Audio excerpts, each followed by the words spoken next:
My name is Shuja Moore, and at 22 years old, I was convicted of third-degree murder and sentenced to 12 to 24 years of incarceration. During my time of incarceration, I went on a journey of self-discovery, and at the end of that journey, I knew that I had to not only improve my culture and community, but also find a way to make sense of the wrongs that I've committed. My first endeavor into doing that is the show Walkies. Walkies takes us on the journey an ex-con makes from being criminalized in the neighborhood that he's from, through their awakening moment in prison, and onto their path of success once released.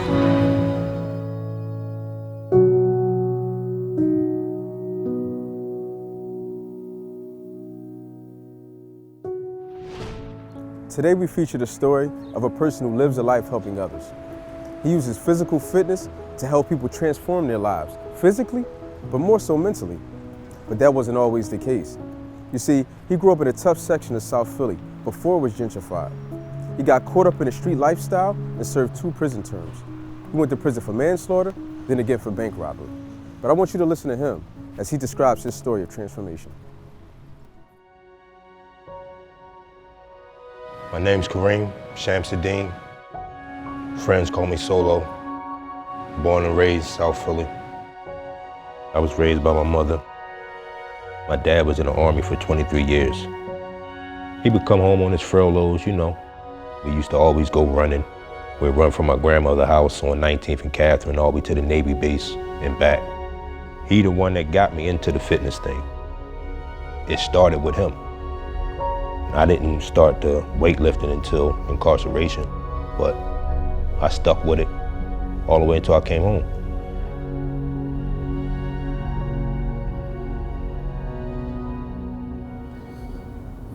"22nd and Carpenter." Yeah, born and raised. I don't imagine it looked like this growing up. It's hard to tell now, nah. It's probably maybe was a total of 8 houses on this block that people lived in. Everything else was lots and abandoned. Yeah, this ain't the hood no more. So for me to come home and to see the neighborhood turn completely around like this, you know, still can't believe it. Like, really can't fathom it too much. Right, right. So, I mean, you know, what made you get into the streets? You grew up here. What made you make that choice? And how old were you? The neighborhood was real rough back then. You was pretty much forced to grow up faster than you needed to, because either you was gonna be someone that took care of yourself or you were gonna become the prey. I started running around in the street maybe about 12 years old. Me being around here and seeing how everything was, I wanted to be a part of it. Right. So I started running with a few guys that from the neighborhood that had names for themselves. And I made my own name for myself, and back then it felt good to have like people scared of me, that I knew that I really didn't have a worry of somebody trying to do something to me.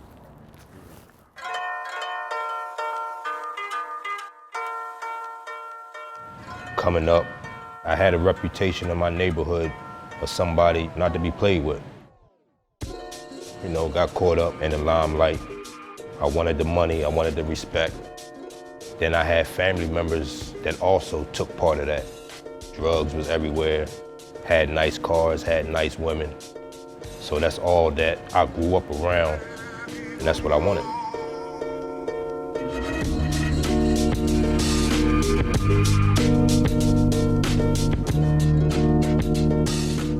I wanted everything that came with that lifestyle, not knowing that it was a flip side to that coin.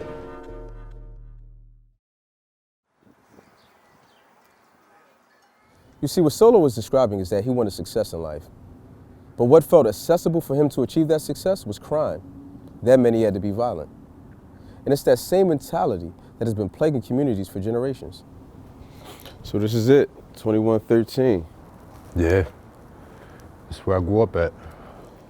So there's a significant story about, you know, when it comes to your upbringing and growing up on this neighborhood that happened right in front of your home. Yeah, 16 years old. Going through it with a group of guys, crazy, right up the street, 20th and Carpenter.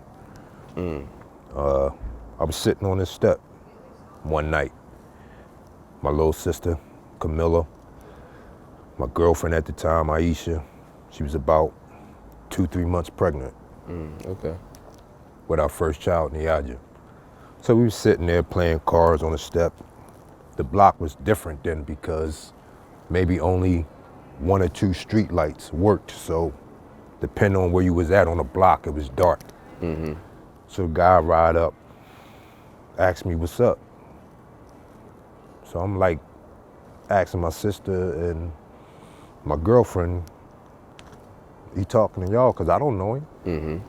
So I'm sitting there contemplating. I'm like, oh shit. This that guy from earlier we had a shootout with.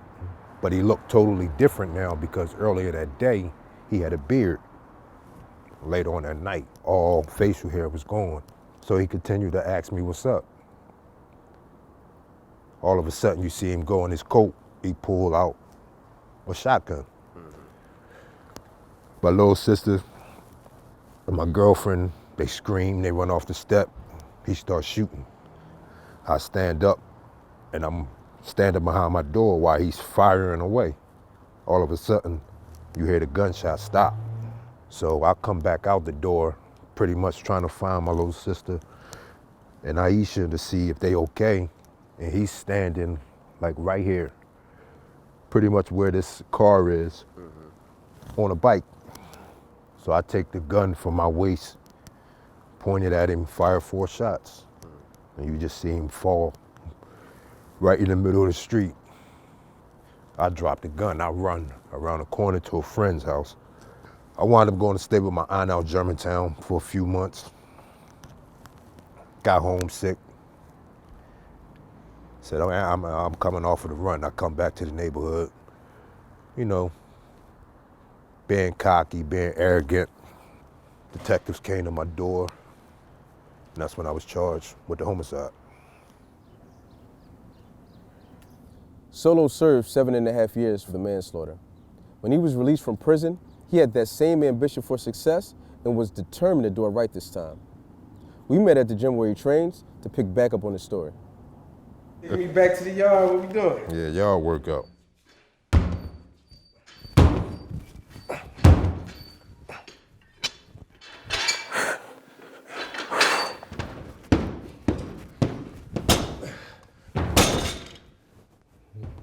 It was hard for me when I came home. I was working for a few months. Then I wound up working at a trucking company, not knowing that they pay you by the value of the truck you unload instead of hourly. And being as though I was a newbie, they was giving me all the low-end trucks and I didn't even know it. So I would be working 12, 14-hour shifts, unloading 10, 12 trucks a day. My first week, I got my check. My check was $100. I showed it to my mom. She was like, look, it might only be the first week. Go ahead and give it another shot. I said, okay. Same thing over and over. Check was $95. I said, I can't do it. For a whole week's worth of work. I said, Mom, I can't do this. So my mom was always the person who had my back no matter what, right or wrong. So she said, go ahead, do what you need to do. Just be careful. I'm gonna let you learn on your own, but I'm gonna support you all the way through. It's easy to get in trouble, hard to get out. So I started hustling again, back on the street. I was loving every bit of it. Then it started to get crazy. 2004, got a phone call. My mom collapsed in the house. Rushed down there. She was in pain, I couldn't even pick her up. Rushed her to the hospital. She was in there for a few hours. Tests wasn't ran in time, but she was like, go home, I'll see you in the morning. So I was going back out West Philly home, like 2 o'clock in the morning. I had this crazy feeling the whole time I was home. I wasn't gonna see her no more. So I'm thinking to myself, yeah, if my mom passed, I'm gonna wind up getting a tattoo on my forearm, on my shoulder, whatever. I go to bed. My brother called me about 4 in the morning saying they take her in the back to run some tests. I was like, all right, I'll see you in a few hours. I'll be back down there. Called me right back. She stopped breathing. They putting the tube down her throat. I said, I'm on my way. You figure 20-minute drive. By the time I get to the hospital, she died. Aneurysm. So now, I don't know what to do. I lost everything in a moment of a second.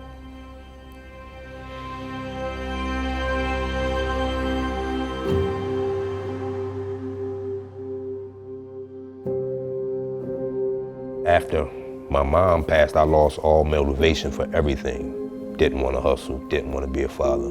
Some days I didn't even feel like living no more. Being selfish, I want to be with my mother. The way my mom got the house years ago, paperwork was messed up, bills was due, didn't know about it. So the creditors was trying to take the house, eviction notices on my door. I panicked. Didn't know what to do. To lose something that was yours and you know your whole family grew up here and all your memories of your family moments, all my memories of my mom, it hurts. Both my sisters, my niece and my nephews was living there, so I couldn't let them take the house I grew up in, so I tried to do whatever I needed to do to secure that, as well as my own financial issues I was having with my own family. So I would constantly drive up and down City Line Avenue for days. And I just came to a conclusion, ain't nobody gonna help me out. All right, I know what I'm gonna do. I'm gonna rob a bank. So I drove to City Line Avenue one day with the intentions to do it. I ain't go through it. I said, no, it gotta be something better. A couple days go past, wake up to another eviction notice. All right, it's on. I sat in the parking lot for a few minutes till everybody cleared out. Walked in, walked to the teller's desk, asked her could she change up some money for me. So she started to change the money up, give me smaller bills. And as she doing so, I pulled out a note and slid it back across the counter, demanding her to put the money in the bag. She did so. I just walked out the door, pulled off, dye pack exploded in the car. So now I'm driving down the street, all this smoke coming out the car. And coincidence, it cleared out seconds before the cop responded to the bank, so he ride right past me. I go to my dad's house, clean the money the best way I could. Some was clean, some had dye on it. So, called a few people, bill breaker machines. Put the money in, get new cash back. 40th and Spruce at the arcade. Between there, Jersey, clean the money. So I cleaned all of it for the exception of maybe about 20,000 wasn't clean. I go back a couple days later, 40th and Spruce by myself. So I'm in there, still being greedy. Next thing I know, I see detectives and University of Pennsylvania cops come in.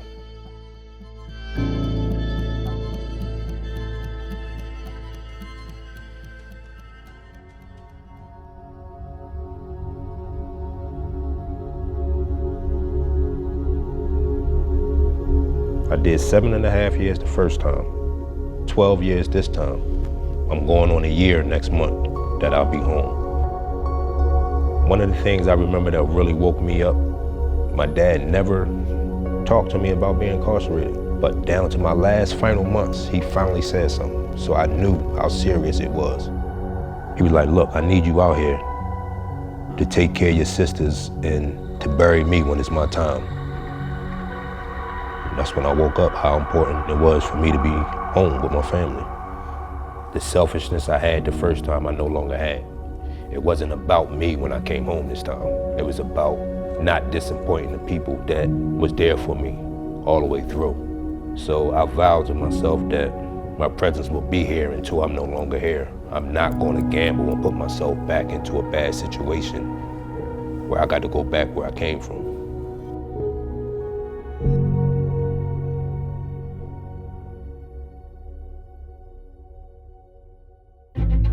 When young people enter the criminal justice system for the first time, they need people who are credible and relatable to help them learn how to achieve their goals the right way.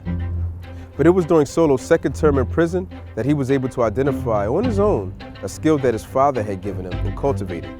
Now, through his company Suicidal Fitness, he offers personal training and is working with multiple clients with disabilities, including a victim of gun violence.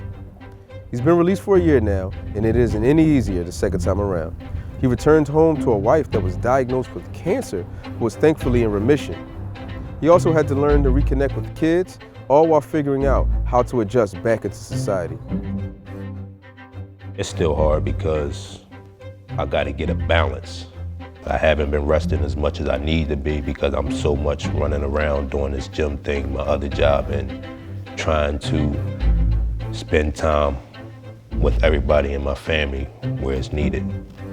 And, you know, it's hard, stressful. What could you say to your 16-year-old self that you feel as though could have made a difference at all? Dare to be different. You know, don't get caught up in the stereotype of trying to follow behind somebody else's footsteps, chasing fast cars, fast women, fast money. It all's gonna end fast. There's only two ways out, prison or in the grave. That same ambition that you had when you were in the streets, you wanted the limelight, you wanted the respect and all that, you found another way to try to still achieve that, Exactly. And that's through fitness. Seeing how big the fitness industry was, how people was helping other people change their lives for something I was doing pretty much my whole life.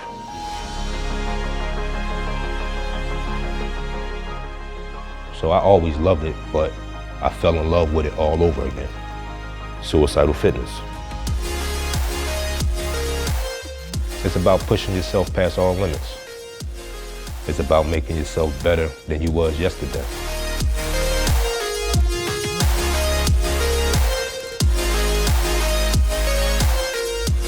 I love helping people. I love the way I feel when I see somebody that couldn't do 5 sit-ups. Now y'all doing 10 sit-ups. I push people past limits that they never thought they can get by.